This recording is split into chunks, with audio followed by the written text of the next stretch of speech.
Bismillahirrohmanirrohim. Alhamdulillah va salatu vassalamu ala rasulillah. Alloh adolatli va rahmatli zotdir. وما إن فعل أصلها ذو افتراض على الهادي المقدس ذي التعالي. Ma'no jihatidan tarjimasi. Oliylik sohibi muqaddas maxluqlarning sifatlaridan xoli. Hodiyga aslah ishi aslo farz bo'lmaydi. Nazmiy bayoni. Aslah ishi farz emas ulug' hodiyga, biror bir nuqsonsiz mutaoliga. Matn sharhi. Ushbu bayt ham Mu'tazili firqasiga raddiya tarzida yozilgan baytlardan biridir.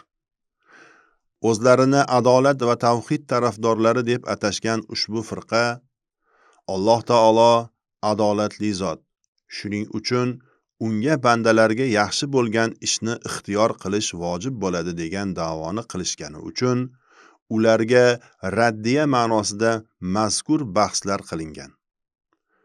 Ularning o'zlari ham bu masalada o'zaro ixtilof qilishgan. Ularning asosiy da'volari shuki, solah yaxshilik qilish va aslah himmat ko'rsatish Alloh taoloning zimmasiga vojib bo'ladi. Solah deganda kufrning muqobiladagi iymon, kasallikning muqobiladagi sog'liq kabi fasod ishning muqobiladagi yaxshi ishlar tushuniladi. Agar bandaga ikki ishdan biri, yo uning jannatga kirishi, yo do'zaxga kirishi kabi ish ro'baru bo'ladigan bo'lsa, Alloh taoloning zimmasiga banda uchun solah bo'lgan ishni qilishi va shunga ko'ra uni jannatga kiritishi vojib bo'ladi. Aslah himmat ko'rsatish deganda esa bandaning xizmat qilgani uchun savob berish muqobiladagi xizmatsiz savob berish kabi yaxshi ishning muqobiladagi undanda yaxshiroq ishlar tushuniladi.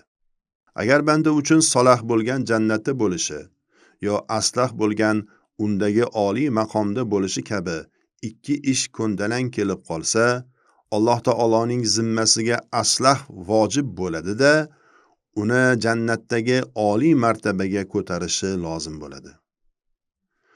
Mu'tazililarning ushbu da'vosi Imom Ash'ariyning ularning yo'llari xato ekanini anglab yetishga sabab bo'lgan masala hisoblanadi. Ushbu masala haqida Imom Ash'ariy va Mu'tazili yetakchisi Abu Ali Jubboyi o'rtasida quyidagi bahs munozara bo'lib o'tgan. Imom Ash'ariy: 3 kishi haqida nima deysiz? Ulardan biri mo'min holida, ikkinchisi kofir holida, uchinchisi yosh bola holida dunyoda o'tgan bo'lsa, ularning oqibati nima bo'ladi dedi. Jubboyi: mo'min jannat bilan mukofotlanadi, kofir do'zax bilan jazolanadi, yosh bola esa mukofotlanmaydi ham, jazolanmaydi ham deb javob berdi. Imom Ash'ariy: agar yosh bola jannatga kirishni xohlasa, uning jannatga kirishi mumkin emasmi dedi. Jubboyi: yo'q, unga jannatga solih amal qilgan mo'min kiradi, sening esa solih amaling yo'q deb javob beriladi dedi. Imom Ash'ariy: agar yosh bola ayb menda emas-ku, agar men ulg'ayganimda albatta solih amallarni qilib jannatga kirgan bo'lar edim desa, unga nima deyiladi dedi.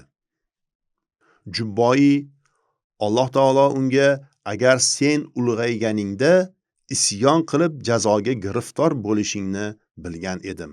Shuning uchun senga solah, yaxshi bo'lgan ishni ixtiyor qilib, yoshligingda vafot ettirdim deydi deb javob berdi.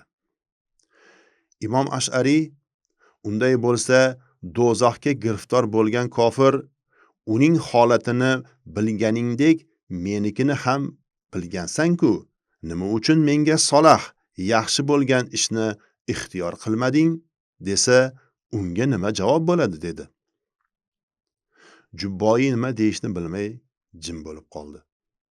Ana shundan keyin Imom Ash'ari Mu'tazili firqasining qarashlarini chuqur tahlil qilib, ularning xato ekanini anglab yetgan va omma xalqqa to'g'ri yo'lni ko'rsatishga kirishgan. Mu'tazili firqasining bunday buzuq da'volariga qat'iy dalillar asosida keskin raddiyalar berilgan.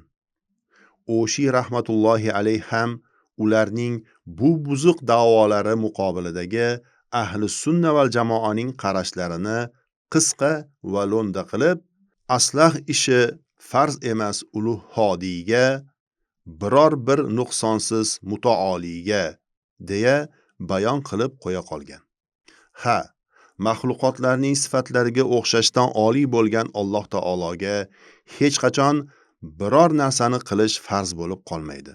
Chunki Alloh taolo hech qachon biror narsani majbur bo'lib qilmaydi. Majbur bo'lib bajarish bandalarga xosdir.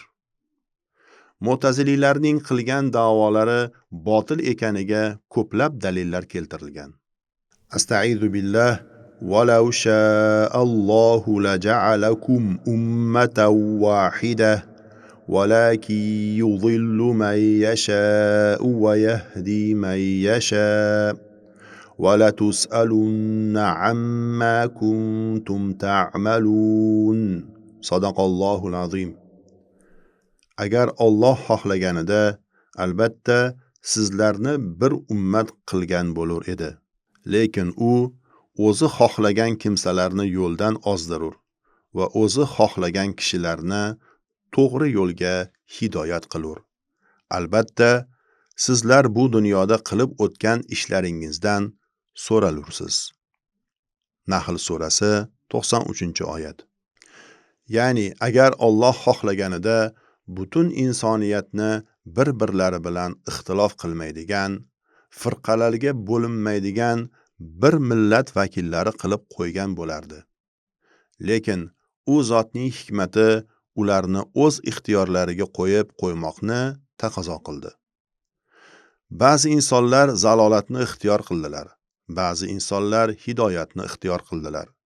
Alloh o'zi xohlagan kimsani yordamsiz qoldirishi bilan zalolatga ketkazdi. Xohlaganini esa fazlu marhamati bilan hidoyatga muvaffaq qildi. Ushbu oyatda banda uchun eng yaxshi va eng manfaatli bo'lgan hidoyatning Alloh taologa vojib emasligi, balki xohlaganini zalolatga ketkazishi va xohlaganini hidoyat qilishi bayon qilinmoqda. Bundan birovni zalolatga ketkazishi, uni adolati, hidoyatga yo'llashi esa uning fazlu marhamati ekani, aslo va aslo unga hech narsa vojib bo'lib qolmasligi tushuniladi. Ibn Atoulloh Sakandari rahmatullohi alayh Hikamul Atoiyada shunday degan: barcha narsalar Alloh taoloning xohishiga suyanadi. Uning xohishi esa hech narsaga suyanmaydi. Sharh: borliqdagi barcha narsalar Alloh taolo xohlagani sababli vujudga kelgan bo'ladi. Alloh taolo esa ularni xohlashini vojib qiladigan biror sabab bo'lmaydi. Chunki u zotning xohishi sabablar bilan chegaralangan emasdir.